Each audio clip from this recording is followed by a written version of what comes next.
Welcome to Hired How to Get the Jobs weekly update. My name is Tony Martin, and over the next 30 minutes, we're going to be talking about, excuse me, I should have been more prepared, the latest job numbers and which states are doing COVID-19 correctly, as well as which countries are doing COVID-19 correctly, what our fearless leaders in Washington are doing about it, and a little heads up, no one cares about you. If we have time, we're going to get to that. And then, of course, followed by your Q&A. So if you have any questions, feel free to start typing them out and get them ready, because I always prioritize live questions first. My name is Tony Martin, and I write a blog called Hired How to Get the Job. Certainly, please follow me on Instagram, Facebook, LinkedIn, and subscribe to my YouTube channel. If you like this video, you like all the videos I do, YouTube channels where I capture them all, as I have different videos in different locations. Instagram is the place to get the daily tips. This week, last week, and next week, we're going to be discussing resume tips. I give a daily tip out for resume writing that will make you stronger if you're currently in the process of trying to find a job. So let's get moving here. We have a lot to cover. So latest job numbers. And first of all, I'd like to say that this week's show is going to be a little bit more political than I would normally like to do. But I feel like when we're talking about job numbers, I got interested in seeing the state jobless numbers or the unemployment numbers. And then that led me to naturally going, well, how has the pandemic been affected in those areas? And I kind of went down this rabbit hole that I thought was pretty interesting. So if you do like numbers, stick around. If you don't like numbers, then come back in 10 minutes, because that's when we'll start getting to other content about what the federal government is doing, and then your Q&A. But let's talk a little bit about the market overview and the job numbers, okay? So July, we gained back another 1.8 million jobs. So we're now down to 10.2% unemployment based on the Bureau of Labor Statistics. To give you a little idea, March, actually, let me show you. We've all seen this graphic a lot if you've watched any of these shows, but you can see that in March, we were down to February 3.5, March, we drove up to 4.4, and then April, everyone shut down. We had this huge spike up to 14.7%. And then fortunately, in May, we gained back about 2.7 million jobs. In June, we gained back another 4.8 million jobs. And then now in July, we've been able to gain back another 1.8 million jobs. What does it mean? This depiction I like a little better. It means that overall, we've lost somewhere about 22.16 million jobs. This is April. And over the next 3 months, we were able to gain back about 9.3 million jobs. So we're still down about 12.8 million jobs. And apparently, you can buy some pretty cool stuff for Winnie the Pooh right now. So we have a long way to go, right, to see the recovery take place across the entire nation. We're still 12 million jobs plus away from where we were just in January.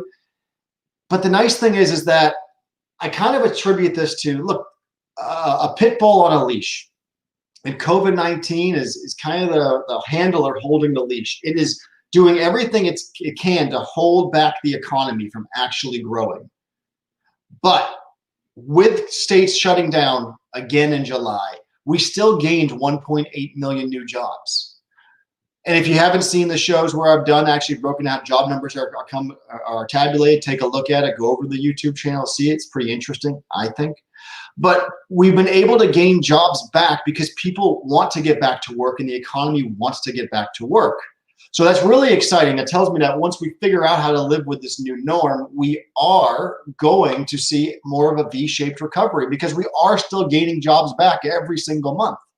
So I wanted to share with you now what that kind of looks like from a table perspective based on states. Now, this comes from the Bureau of Labor Statistics, and it goes through June.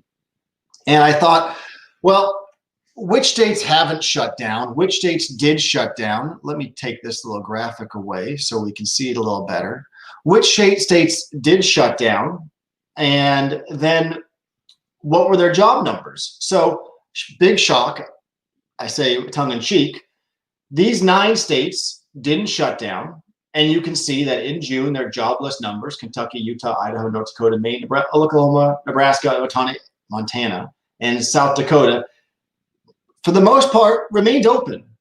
And on the worst side, they're 7.2% unemployed. And on the best side, they're 4.3% unemployed. Now, if we scroll on down and we look at our other states, these 9 states shut down. And many of them, California, are still shut down. Michigan, I believe, still has large shutdowns. Hawaii still has large shutdowns. And as such, you would expect that the unemployment numbers remain depressed, right? I mean, that makes perfect sense. Companies aren't open, can't go back to work, people are on unemployment and collecting benefits. But then it got me to think about it a little further. And this is where it's going to get maybe a little political. And let me say this, I'm going to say it several times. I am not saying any state has done it right, and I am not saying any state has done it wrong. What I am saying, though, is that we don't know, and we can only go off of the current numbers. But just like the New England Patriot fans, like myself, in the Super Bowl 51, you would think at halftime, being down 28-3, the Patriots are going to lose that game, and they didn't. Well, we're in halftime right now of this situation. And we don't know what it's going to look like, but all we can assess is where we are. So let me blow this up a little bit because I hid some stats here and I wanted to show you this. Because if you look at the states that did not shut down, the average death rate per 100,000 people, and that's the way I had to go off of, it's what the CDC goes off of. It just seemed to be the best depiction because you can't compare total death rate. And I hate to say death rate, but the mortality rate. You can't go off that total number, because New Hampshire has 1 million people in it, and New York City has 10 million people in it, just in the city alone. So you can't say total number, that doesn't make sense, but based on per 100,000 people, you can see that these 9 states that never shut down have a total mortality rate of about 15 people for every 100,000 people. If we go to the states that did shut down, they have a much higher mortality rate of roughly 81 people have died for every 100,000 people.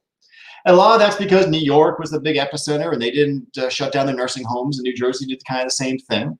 Now, the encouraging piece is that the majority, 60% of these deaths across the country and across the world are all, unfortunately, but it's encouraging to the working class, is all severely older people. The average death rate, average death age, I believe, is 84. I think is the average age, maybe it's 80, but it's obviously pretty high. So I wanted to show that because across the whole U.S., looks like per 100,000 people, it's 50 people have died per 100,000.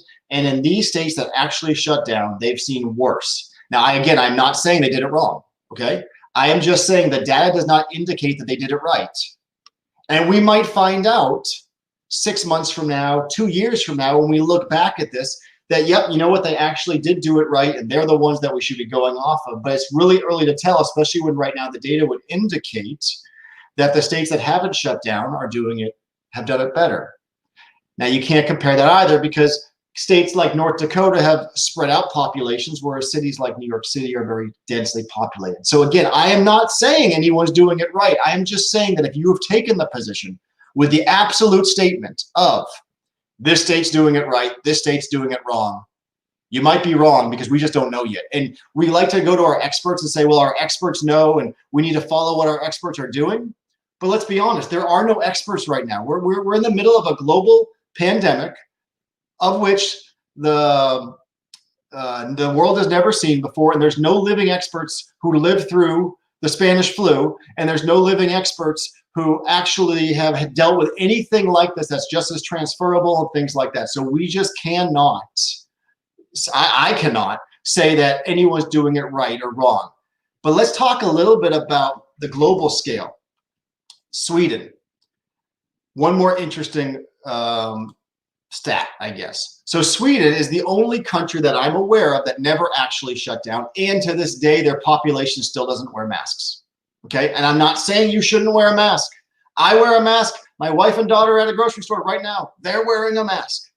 I think you should wear a mask because I don't think it hurts anybody and it gives people peace of mind. But they didn't, okay? And they have a population of 10 million people in their entire country, and they have a total cases of about 83,000, and they have about 5,770 for deaths. So 5,770 people have died. They're 8th on the list of countries with the highest mortality rate, with the most people who died. but they're very close. We're following close behind. The US is Brazil, and also I'm forgetting one, Chile. We are going to pass them very soon. But if you looked at the numbers today, you would say Sweden did it wrong because they have more deaths per 100,000 people. However, and lots to be said about that again, because many of their deaths were in nursing homes. They didn't protect their elderly, much like New York and New Jersey initially early on. But here's what was interesting about that, is that in the past 8 days, here's their deaths per day. 1 death, 2 deaths, 3 deaths, 1 death, 0 deaths, 1 death, 1 death, 2 deaths. In the past 8 days, that's their total deaths. What's that? 6, 7, 8, 9, 10, 11 deaths in 8 days, no more than 3 in one singular day. They are going to be passed by a whole bunch of countries as those countries appear to be having a second wave. Because it doesn't appear that Sweden's ever going to have a second wave. Now, we'll find out again in fall. But it doesn't appear they're ever going to have a second wave because they never shut down. And they're experiencing everything right now what they have been experiencing all along. Whereas every country that's shut down, every state that's shut down seems to be having a new spike, including Texas, where I live now. Now, fortunately, again, we seem to be on the back end of that spike. Maybe we've reached some sort of herd immunity. I don't know. I just want to say, because I thought it was really interesting. I didn't want to get political. I didn't want to say what people are doing it right and wrong, because I truly don't know. But let's just not be so quick to judge, because we're at halftime. It's the Super Bowl, and we don't know what the outcome is going to be in the third or the fourth quarter. And until we have a vaccine, if we have a vaccine, shutdowns are obviously a reality in certain areas. So let's talk a little bit about the federal government now. Okay. So federal government, what are they doing since the unemployment uplift expired on July 31st? Big shocker again, not too much. But this is where we're going to get a little political, and you might get uncomfortable. Because I'm uncomfortable trying to toe that line between just not having my personal opinions, but having what the facts are out there. So let me first tell you this, that it seems that people in Congress and the Senate all agree that something needs to happen. Okay, we talked about it 2 weeks ago. Just so you know, by the way, I was out last week. I had shingles. I didn't have COVID-19. I had shingles. You can still see it a little bit on my head, but needless to say, I wasn't camera ready. Fortunately, it's subsided, and now we're back up and running. But that's where I was, if you were wondering. I got a couple emails about that. But so both sides agree we need to do something, but both sides have some political agendas.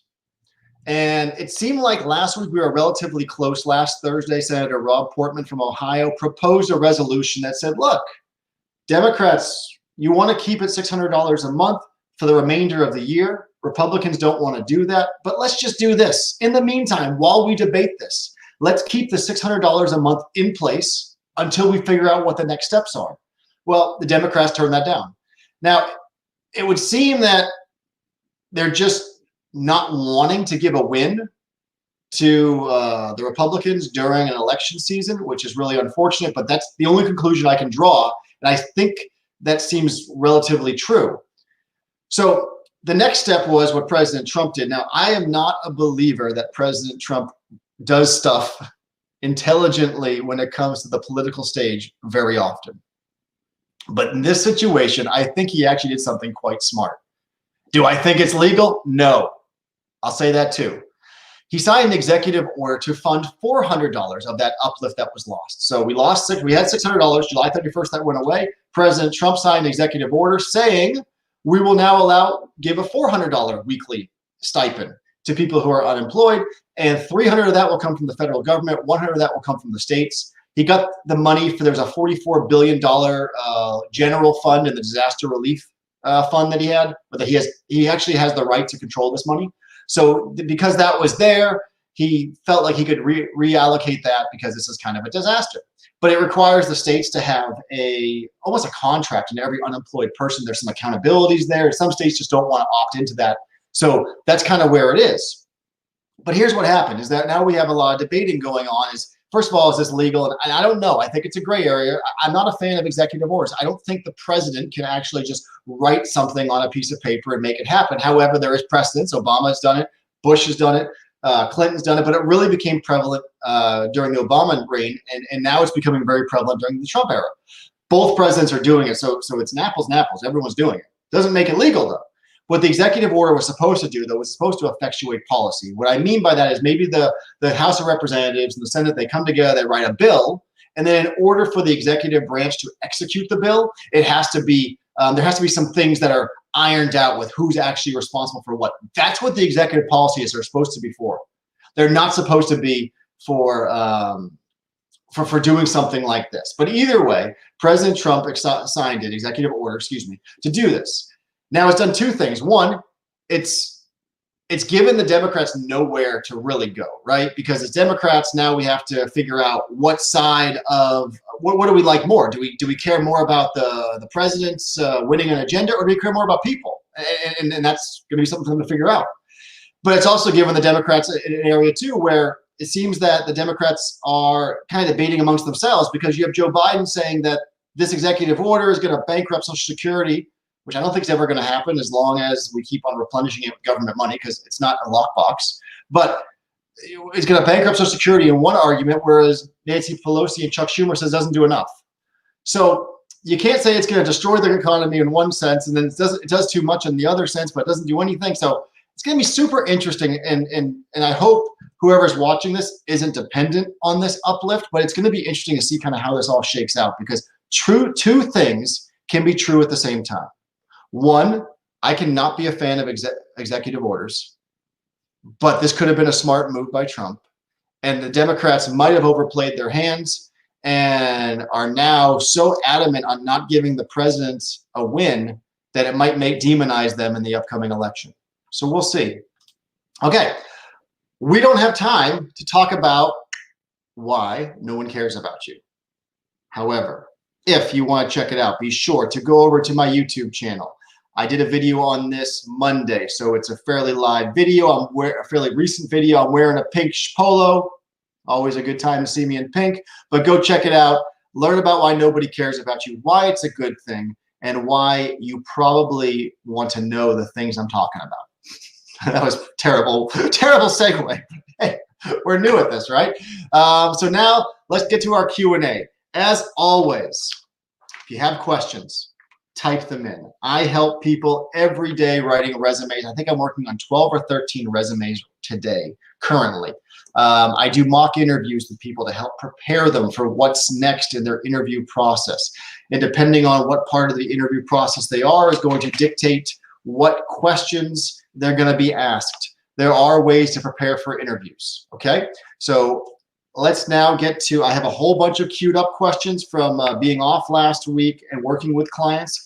And I also have questions, well, if you have a live question, feel free to type it in the comments. And also feel free to use the comments as a chance to network with people here, because it's tough to network right now during COVID-19. And there might be someone who's watching or who does watch this who wants to hire somebody with your specific skill set. So this week I talked to Ali in the UK, and Ali, he had a question about applicant tracking systems.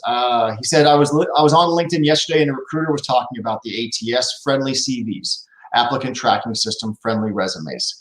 As a lot of CVs, resumes, aren't getting looked at because a computer is looking over the keywords. I was wondering if you heard about this before. Now, Ali and I had a good discussion about this, but he has the same question, and him and I have been talking for a while, so I want to make sure that we talk about it. First of all, to help yourself with applicant tracking systems, when you are applying, you need to be applying with a Word document, okay? Apply with a Word document on the careers page. And actually, my dad sent me a Boston Herald article, because he lives still in New Hampshire and the New England area. And the Boston Herald article, which I guess is partnered with Monster.com, what is written in there is, often PDF formatting is rejected on the careers page. And they also said that the average recruiter looks at a resume for about 10 seconds. I used to say 15 seconds, but I guess after COVID-19, there's a lot more resumes, so we had to cut it down by 33%. So now we're looking at resumes for 10 seconds at a time. But you need to make sure, first of all, that you're submitting a Word document, okay? And we know this is true because when you submit a PDF file, it parses the resume, and as soon as you push submit, the next screen is supposed to be auto-filled with all your information, but very often it's wrong if you did a PDF. Your name is now where your address should be, your address is where your phone number should be, and it's just all jacked up because the Word document is what they want. The Word document parses better. So first of all, if you want to get past an applicant tracking system and you want your resume scannable by the applicant tracking system, apply with a Word document. Next, Look at the job description and realize the job description is going to be your foundation for how your resume should be written. It is going to have keywords in the job description saying you must have 5 years of experience. You must have SAP experience. You must have led a team globally or regionally or been over a team of 7 or more. You must have project management experience. All those keywords need to be in your resume. If they are in your resume, you have a much better chance of getting your resume selected by the applicant tracking system and flagged for a recruiter to actually read it. If you do not do that, and the system is as robust as an applicant tracking system could be, your resume is going to be ignored and it's going to never get to somebody. If you're a cyber driller, if you are offshore and you realize the resume job description says must have NOV or cyber 6th generation experience, put that stuff in your resume. There's also some key, frankly, some foolproof ways that I know that will get your resume past the system, but that's really for a client discussion, not really for a live discussion here. But here's the truth, and here's what I want you to take away from this.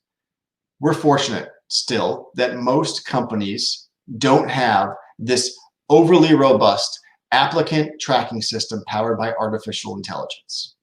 Most companies can't afford it, and most companies wouldn't use it or trust it if they could. And some of the companies that actually have it don't trust it, and their recruiters are still, to this day, going through manually looking at the ones that were rejected by the system because they just don't trust it. And I talk to them weekly.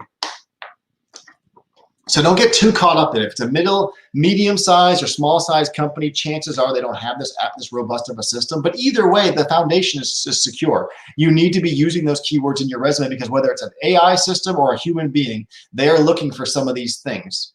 The nice thing about the AI system is no matter where it is on your resume, it's going to get flagged as a good resume. Humans, we are limited by our ability to scan something. So put them in areas that should be easily scannable. All right, next question we got was from James in Cyprus. He asked, with thousands of questions that someone can ask, how do I best prepare for an interview? The first thing, James, is to call me. Prepare for an interview, call me. We can do a quick 15-minute chat. Doesn't need to be a overly long mock interview, but if it warrants that, we can get into that later. But if there's a few questions you're going to have struggles with, let's talk about that first. Let's see where your areas of concern are, and then let's see if it actually requires going into a full mock interview. But next, realize what process or what interview you're in, okay? Because each interview is going to have a different structure to it and different questions that are often associated with it. If you're at the very first interview, typically a phone screen, you get it on a random day, unannounced, and they say, hey, do you have 15 minutes to talk? These questions are going to be about your qualifications, your education, the requirements of the job, and if you can do it. They're going to be, are you willing to move here? Are you willing to work in the office? Have you led a team of 7 or more people? Tell me more about your SAP experience. Tell me more about your PMP experience. Tell me more about your MBA. These are really easy black or white questions traditionally, and you don't need to go into too much detail. You do, though, need to be prepared for how much are you willing to make. And if you don't know how to answer that question, you need to figure out how to answer that question. And I have a whole bunch of answers on. I have one way to do it, and I have a whole bunch of videos on it, so check it out. Again, quick little plug right now. Go over to my YouTube channel, subscribe, and check out how to answer that question. What are you looking to make? Because you are going to get asked it, and usually in the first interview. And if you answer it incorrectly, you are going to end up getting passed over or leaving thousands of dollars on the table because you have priced yourself out of the role or priced yourself well below what the role should pay. So so first, call me. Secondly, know which interview you are in the process and realize that there's some areas that are going to be black and white. The second interview in the process is more of the culture fit, team discussion with the hiring manager about what they're trying to do and your accomplishments in there. And then you're going to be going from there to the VP level interview, which is more strategy level. They're just kind of making sure that you kind of get along with people and maybe less technical. But the bottom line, you need to make sure that you know which interview you're in and how to answer that question. The next thing is you're going to get the question, tell me about yourself, okay? Or, why are you interested in this role? Any question like that should be answered similarly but differently. And what I mean by that is that if you're talking to the phone screener, the very first interview, they don't need to know 2 or 3 minutes worth of information about why you're a perfect fit for the role. They need to know more about you tell them about yourself, you know the job description because it's in front of you, and you're telling them kind of about why you're a good fit, but don't need to go into so many stories about success because it's kind of usually going to go over their head. and not like over their head because they can't comprehend it, but they just don't care. They have 20 minutes to really figure out a few things if they're ready to pass you on to the next person. The next person cares about your success stories. So when they say, tell me about yourself, that's going to be maybe 3 to 5 minutes. It's going to be a little bit more in depth about these individual success stories about and how that person will care. And then the last person, tell me about yourself, is probably similar to that first person. But you need to know who you're speaking with, and you need to have a different, similar answer, but one's the long version and one's the shorter version. Next, for the interview, how to, again, prepare for your interview. Look at your resume and figure out what are the concerns you would have if you were interviewing yourself. If you didn't know your background and you just were to pick up your resume and you were to start to look at it objectively, where is the red flags? Do you have a date gap from 2016 to 2018? Do you have the last 3 jobs were 6 months, 8 months, and 10 months long in tenure? Those are red flags that are going to be asked probably at some point sooner than later. And if you're prepared to answer those questions, then you're going to move on to the next level.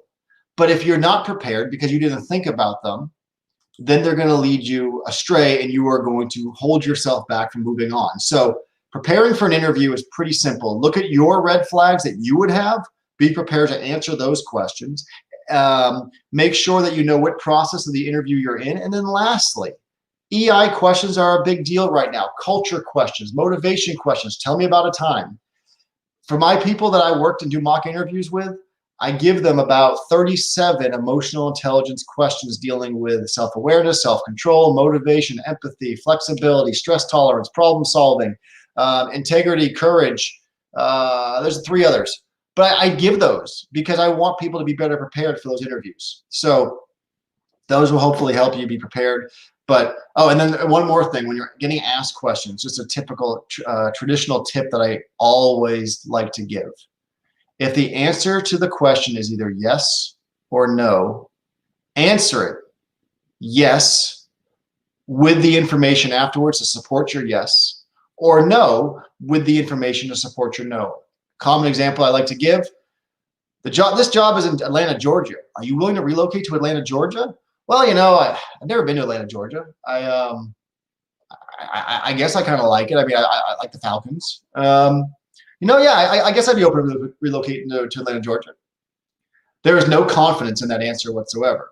Are you willing to relocate to Atlanta, Georgia? The job's in Atlanta, Georgia. Absolutely, yeah. I'm willing to relocate to Atlanta, Georgia. I've never lived there before. I'm a fan of the Falcons. I love football, but absolutely, yeah, I would be willing to look at it. Something like that. But by you saying absolutely yes, everything else feels comfortable. But if I don't know if your final answer is going to be yes or no, it's very uncomfortable for their interviewer, and they have no confidence in your answer. So give them confidence in your answer by leading with yes or no. All right, we got time for one more question. I saw Gabriel said hello. Hello, Gabriel. Anyone else wants to give me a question, I will answer it. Otherwise, this will be the last question of the day, and it's Danielle in Hawaii. Danielle in Hawaii asked, if you're applying to a company that you do not have a network with, how do you best get your resume noticed? Danielle, this is a great question, and we get it all the time. There's some basic steps you need to take when you're applying to jobs. The first thing is you need to look at the age of the requisition, okay? If the requisition is more than 3 days old, still apply, but just realize the likelihood of you getting an interview is probably pretty slim because so many people have applied within the first 72 hours that they already have a pretty good candidate pool to sift through. Now, if they get through all those candidates and don't find anybody they like, then they're probably going to move on to your next level. But realize if you don't apply within 72 hours, the likelihood of getting the interview is slimmer. Next, we've already talked about this, but apply with a Word document, right? That's going to help you in the applicant tracking system. It's going to make sure your resume is more scannable. Next, realize, like we talked about, Monster.com and apparently the Boston Herald agree with me. Recruiters scan resumes for about 10 seconds, and you need to make sure that things are easy to find. And the things that need to be easy to find are the titles you've had, the companies you've worked for, the times you've been in those companies. We don't need to be searching for that. Your resume is not a spy novel or a sci-fi mystery. Your resume is a biography that's factual and predictable. I need to be able to see and figure out where things are. Okay, and I don't need to be guessing that if you got promoted in this company or if you were just hired in that role. Next, you need to connect with the people on LinkedIn who actually work in that company in the value chain and HR. So if you're hiring for a commercial job, you need to look at the marketing and commercial team, try to connect with all of them, and then also connect with HR. If you're hiring or interviewing or looking to get interviewed, or hired in an HR job, then just collect and try to link in with all the HR people. 24 hours after you've tried to connect with those individuals, send them up individual messages. Hey, I came across your LinkedIn profile. Thanks so much for connecting. I am interested in this role. I actually wrote an article called How to Cold Call Your Resume. It's on howtogetthejob.blog. It actually has email templates in there for you just to copy and paste. And I think it'd be totally flattering if one hiring manager got 7 different people to copy and paste the same template, because that means that more people are watching what I'm doing. But there's templates in there. Make them your own. But they'll help you network inside those organizations, because what you don't want to do is when you LinkedIn somebody, go, hey, I just applied to this job. Can I interview with you? Or can you look at my resume to set up an interview? Or what you want to do is when you reach out to these people, you want to go, hey, I just recently applied to this position. I see you've been with the company for 7 years. In your expert opinion, I'd really appreciate your feedback on how my background is aligned for that role. Something like that will help puff the person's ego up and give them a higher likelihood, if not replying to you, of at least taking your resume and walking it to HR, even though you never actually asked them to walk it over to HR. Many times I've had hiring managers and VPs come to me, at least one a week, where somebody reached out to them on LinkedIn and said, hey, and then the hiring manager would come to me and go, hey, take a look at this guy's CV. I'm not sure if he's the right person or not, but he did apply to this role, and I'd like for you to take a look. Sometimes that's all it takes is to get that extra interview, or to actually get noticed, is for someone to actually look at your resume. Because if you're the 4th or 5th person that applied, or on the 4th or 5th day of the application being open, or the requisition being open, you may not get the interview unless you're trying to make these personal touches. And then I think that's it for that question. So I hope everyone is doing well. I really appreciate you watching. I appreciate the thumbs up and the likes. Feel free to give me a thumbs up if you thought this was valuable. Please feel free to share this with anyone in your network. I will give the final plug here again, the final commercial of our show. Remember, follow me on Facebook, LinkedIn, Instagram for daily tips, and subscribe to my YouTube channel. I want to be able to help you or help your friends and show you guys how to get the job. So I'll see you next time. Thanks so much. And if you want some help with resume writing or interviewing, connect with me, because I want to show you how to help. I want to help you. Take care. I'm stumbling. It's this shingles thing. It's in my brain. It's affecting my the way I speak today. Anyway, have a good one, guys. Thanks so much.